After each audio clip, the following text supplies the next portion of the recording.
Olá, muito boa tarde. Hoje é segunda-feira, dia 21 de março, está começando mais um Diário Legislativo. No nosso jornal você fica por dentro dos principais assuntos em discussão na Câmara e na cidade de São José dos Campos. E confira agora os destaques desta edição. Na semana dedicada à água, preparamos uma série especial sobre o assunto. Na primeira reportagem você vai acompanhar o trabalho de alunos da Unesp que participaram de uma pesquisa de campo sobre a situação das nascentes da cidade. Câmara em parceria com a sociedade, a população tem participado das sessões ordinárias em busca de apoio dos vereadores. Desembargador de São José dos Campos é homenageado pela Câmara e ouvimos um especialista que vai tirar as dúvidas dos universitários que estão se preparando para uma vaga de estágio. Seja muito bem-vindo, o Diário Legislativo está no ar.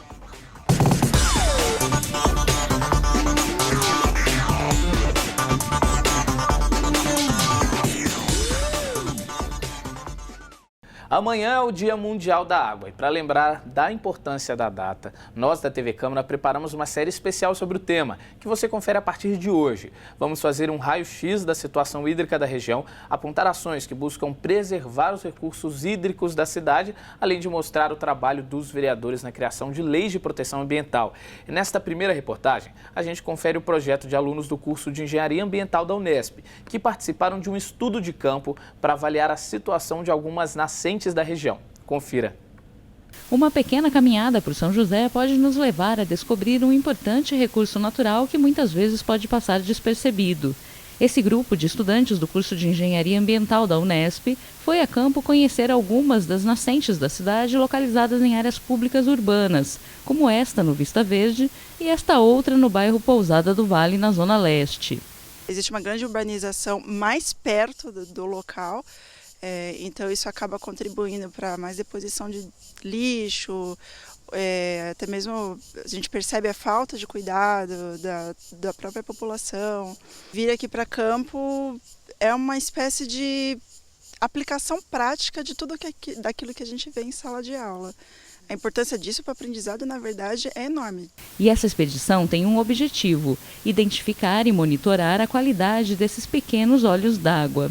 Em grupo, os estudantes percorreram 5 nascentes em diferentes regiões. Faremos um estudo de 5 das nascentes que compõem o grupo de nascentes do programa Revitalização de Nascentes. Então, é um programa maior, com 33 nascentes, que abrange 33 nascentes da área urbana do município. O próximo passo será o de recolher amostras para fazer análises físico-químicas. Avaliações socioeconômicas do entorno também serão realizadas.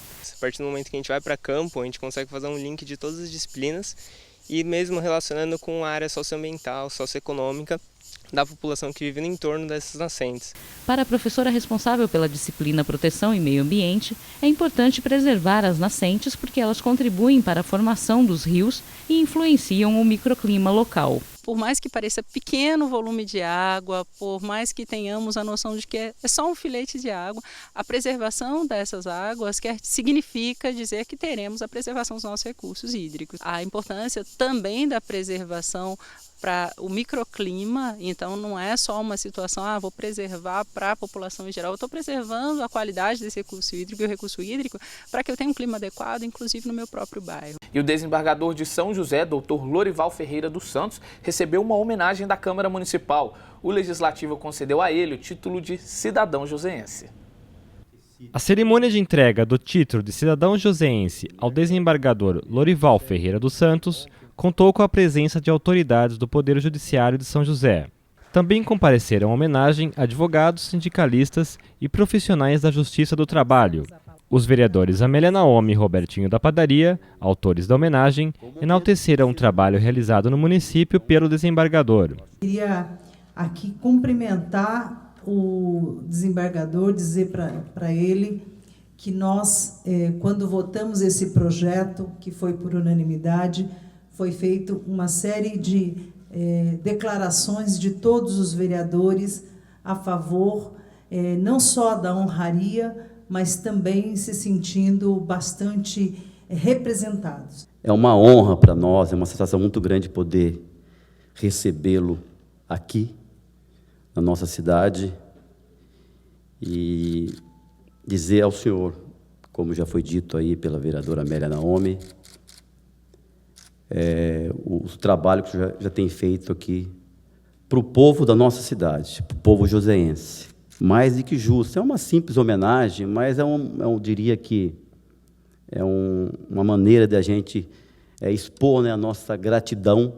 Também destacaram o trabalho do desembargador, o ex-presidente do TRT, Flávio Alegrete de Campos Cooper, o ex-presidente administrativo do TRT, Fernando da Silva Borges, e a diretora do Fórum Trabalhista de São José dos Campos, Antônia Santana. Especialmente nas crises de conflitos coletivos, onde o doutor Lorival teve tanta atuação, tanta importância em manter tantos empregos, né, numa época tão difícil. A par do brilhante profissional, do professor, do conciliador, eu acho que o mais importante de tudo é o ser humano que o Dr. Lorival para todos nós, um exemplo de honradez, de profissionalismo. Lorival Ferreira dos Santos é desembargador do TRT da 15ª Região desde 2002. Ele presidiu, até o final de 2012, o Núcleo Permanente de Métodos Consensuais de Solução de Conflitos, criado para implantar políticas de conciliação em todo o território abrangido pelo TRT da 15ª Região. O desembargador recebeu o título de cidadão joseense das mãos dos vereadores Amélia Naomi e Robertinho da Padaria. Ao receber a notícia da indicação do meu nome para ser agraciado com o título de cidadão joseense, fiquei muito feliz pela homenagem que me seria prestada, porque sei da importância de tamanha honraria. Posso dizer que vivo uma das quadras mais felizes e gratificantes da minha vida. Sou um magistrado trabalhista, como sempre sonhei ser e hoje presido o Tribunal Regional do Trabalho da 15ª Região, um dos tribunais trabalhistas mais importantes do país, o segundo maior do país. A Câmara tem se preocupado em criar um diálogo permanente com a população. O Legislativo recebe constantes visitas de associações, sindicatos e grupos de moradores em busca de apoio dos vereadores na intervenção de assuntos de interesse público. Muitas das visitas acontecem durante as sessões ordinárias. Acompanhe. Palco de debates, a Câmara tem recebido cada vez mais a presença da população. A cada sessão, moradores, associações e grupos organizados ocupam as galerias do plenário em busca de solução para problemas e maior participação nas discussões que podem influenciar o futuro da cidade. Por meio de manifestações pacíficas na galeria, os grupos se posicionam e também provocam debates entre os parlamentares. Na 13ª sessão, a população deu o tom das discussões no plenário e os vereadores abordaram a necessidade de revisão de projetos como o plano de carreira da Guarda Municipal e a regulamentação do transporte alternativo da cidade. Estariam estudando melhor, presidente, o projeto de lei número 12015, que vem do Executivo, que é o projeto da Guarda Municipal. A gente está trabalhando em cima desse projeto. Esse projeto aqui tem que beneficiar a categoria toda. É a categoria toda. Como é que vai beneficiar 1 ou 2 funcionários? Eu não quero aqui entrar em mérito quantos são. É a categoria toda. Só lembrar o pessoal do transporte alternativo que havia sido feito um compromisso dessa presidência junto com os vereadores para que pudesse ser colocado na pauta o projeto, o PL 300. E o PL 300 ele está na pauta. Também gostaria de dar uma satisfação aos nossos colegas do transporte alternativo, reforçando a exposição que o senhor fez, e dizer mais, que embora a pauta esteja sobrestada, impedindo de prosseguir a votação, dizer que a situação deles é tranquila. A questão da guarda ainda estamos discutindo, porque como bem disse o vereador Seborg, não podemos privilegiar 20 funcionários, como bem esclarecido pelas lideranças da GCM, em detrimento de 300. Nas últimas semanas, moradores do bairro Dom Bosco têm solicitado, por meio de cartazes, apoio da Câmara na ampliação do número de ônibus da região. Eles também pedem pavimentação das ruas e a manutenção da antiga unidade da Secretaria de Serviços Municipais. Quem também sempre marca presença no plenário são os moradores do Recanto dos Tamoios. Há pelo menos 3 anos, eles pedem a instalação de uma rede de abastecimento de água no bairro. A Câmara chegou a aprovar uma emenda no orçamento de 2015, destinando recursos para a obra. Trabalhadores dos mais diversos setores também têm se preocupado em participar das sessões do Legislativo. Ex-funcionários da Revap pediram a elaboração de uma lei que garanta 70% das vagas geradas no setor aos moradores da cidade. A proposta já está em tramitação. O intuito desse movimento de trabalhadores é que sancione-se uma lei, que prioriza a contratação de mão de obra local, porque nós não estamos respaldados por uma lei. Essa lei vai pedir, vai exigir que essas empresas, Petrobras e mesmo outras, também as terceirizadas, deem preferência aos trabalhadores habilitados e certificados de São José dos Campos. A população tem se mobilizado e marcado posição por meio de protestos pacíficos. Esse pai tem pedido apoio dos vereadores para garantir a vaga da filha em uma escola municipal da cidade. E a minha busca aqui hoje na Câmara, nesse ano que eu já venho aqui às terças e quintas, são para reivindicar a vaga que foi prometida com o ex-secretário Célio Chaves na Secretaria de Educação. A gente teve um acordo lá que todas as crianças da Vila César teriam prioridade nas vagas. Surgiram 17 vagas. As nossas crianças lá eram 9. Porém, todas as crianças foram contempladas. Entraram 8. Menos a minha filha. A única criança que não estuda na Vera Lúcia Carnevale Barreto é somente a minha filha Marcela. A escola era a área de abrangência por mais de 40 anos. A minha filha é a pioneira a não estudar na escola. E você também pode participar das reuniões plenárias, todas as terças e quintas-feiras, a partir das 5h30 da tarde. No próximo bloco, o especialista vai tirar as dúvidas dos universitários que estão em busca de estágio e também ajudar com dicas para se preparar para uma vaga. A gente volta já.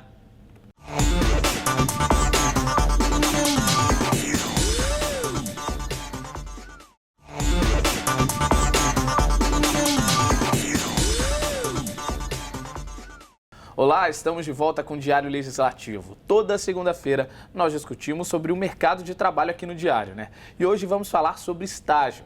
Muitos universitários ainda têm dúvidas sobre quando começar e quais os direitos e deveres do estagiário e da empresa contratante.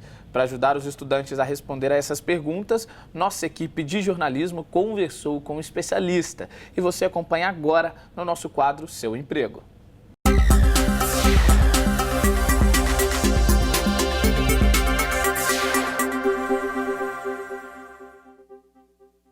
O estágio é a oportunidade de viver na prática como é o dia a dia de uma profissão. Chance também dos estudantes de aprimorarem seus currículos. Mas diz aí, quem não quer ter uma ótima bagagem quando concluir os estudos em busca de um emprego? Você está procurando estágio para que área? Pedagogia. E para você, qual que é a importância do estágio? O estágio é muito importante para a gente poder vivenciar, o que a gente aprende na teoria. Eu pretendo dar aula para educação infantil. E aí eu espero que com o meu estágio eu consiga aperfeiçoar essas técnicas, e a minha didática. Bom, o estágio ele ajuda na incorporação do conhecimento, além da faculdade, A faculdade já passa um conhecimento mais teórico, o estágio vai para a área mais prática, ajuda para agregar mesmo o conhecimento. E para te ajudar a conseguir um estágio, eu vim até o CIE de São José dos Campos conversar com o supervisor da unidade. E aqui ao meu lado está o Guilherme de Almeida Rosa. Tudo bem, Guilherme? Obrigado por receber a TV Câmara. Obrigado. Guilherme, a pergunta é que não quer calar, pelo menos quem está assistindo o nosso programa. Quem pode ser estagiário? Hoje, quem pode ser estagiário? Jovens acima dos 16 anos, matriculado no nível médio, técnico e superior.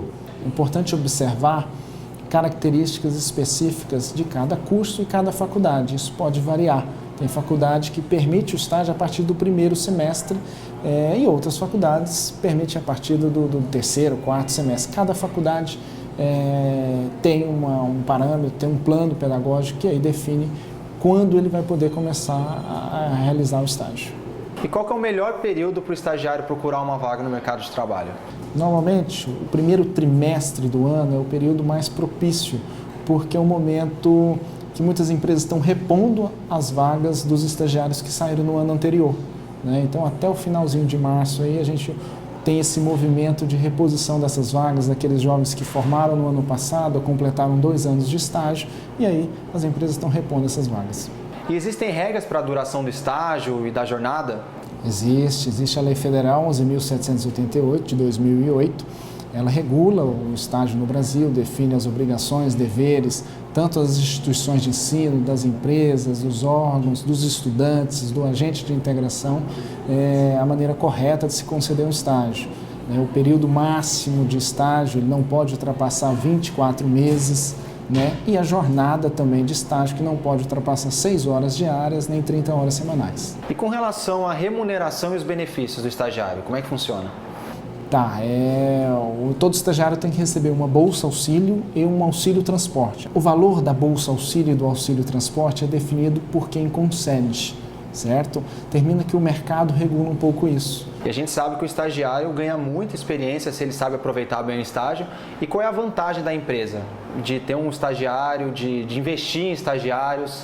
Realmente, no caso do estudante é bem nítido a experiência, a vivência que o estágio proporciona para ele e a possibilidade aí do ingresso ao mercado de trabalho. As empresas, a legislação incentiva ela a conceder essas oportunidades de estágio, pois o estágio é um programa educacional que não gera vínculo empregatício. Com isso, ela recebe a isenção dos encargos trabalhistas, então é um incentivo para ela dar oportunidade a quem está começando, a quem ainda está estudando, além do benefício de oxigenar a equipe, de pegar um estudante que está em formação, que está na faculdade, buscando teorias novas, outros benefícios aí que a empresa tem também. E o que as empresas contratantes devem esperar do estagiário? A maioria das empresas espera vontade, é uma das palavras que resume bastante, porque a maioria dos estagiários, como eu falei, tem pouca ou nenhuma experiência. Então o currículo dele está começando a ser escrito ali. Então a maioria dos entrevistadores, quando vai procurar um estagiário, ele quer ver a vontade de aprender, a disponibilidade em aprender, de trabalhar bem em equipe. Então se o estagiário fizer tudo direitinho, a chance de efetivação aumenta bastante e as empresas têm olhado mais realmente para os estagiários. É verdade, a gente tem uma estatística aí que mais de 60% dos estagiários são aproveitados após o período de estágio. Para a empresa, é uma ferramenta de formação de novos colaboradores. É muito mais assertivo você assinar uma carteira, contratar um profissional que está contigo ali 1 ano, 1 ano e meio, 2 anos, do que você fazer uma seleção de uma pessoa que você não conheceu. Então, as empresas utilizam o estágio como ferramenta de formação de novos colaboradores. Guilherme, quem que tem que fazer a supervisão do estagiário? É a empresa, é a universidade ou a escola, no caso de estagiários de ensino médio, ou é os dois? O estagiário é um programa educacional supervisionado, então todo estágio deve ser definido, o supervisor do estagiário na empresa e também o professor orientador responsável na instituição de ensino, certo? O supervisor dele na empresa deve ser um profissional formado na área ou com experiência na área de atuação do estagiário. Na instituição de ensino, a cada 6 meses o estagiário leva um relatório para esse acompanhamento das atividades desenvolvidas nesse período. Guilherme, muito obrigado pelas informações, tá? E você que está nos assistindo, os estagiários que estão nos assistindo, boa sorte aí no mercado de trabalho, viu? O seu emprego fica por aqui, até a próxima segunda.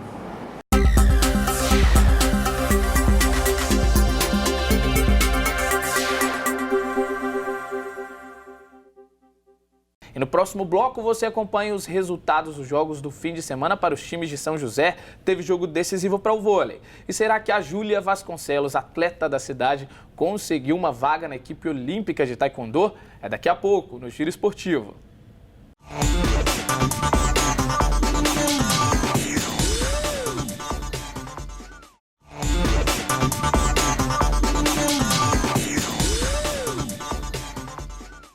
Olá, estamos de volta com o Diário Legislativo. Você está em busca de emprego aqui em São José? Então fique atento às vagas disponíveis no PAT, na nossa agenda de serviços.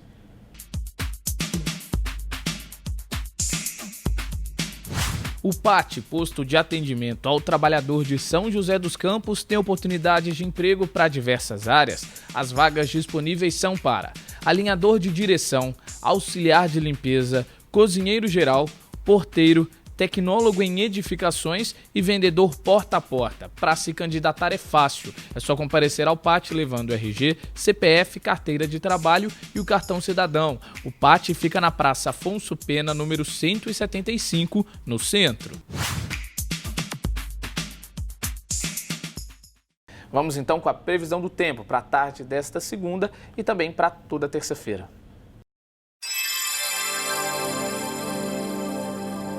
A tarde desta segunda vai ser de céu aberto com poucas nuvens no céu. Não deve chover e o dia vai ser quente, a máxima chega aos 31 graus, mínima 19. Na terça o sol vai aparecer por entre as nuvens e a probabilidade de chuva é pequena, não passa de 30%. O calor continua, as temperaturas variam entre 21 e 32 graus.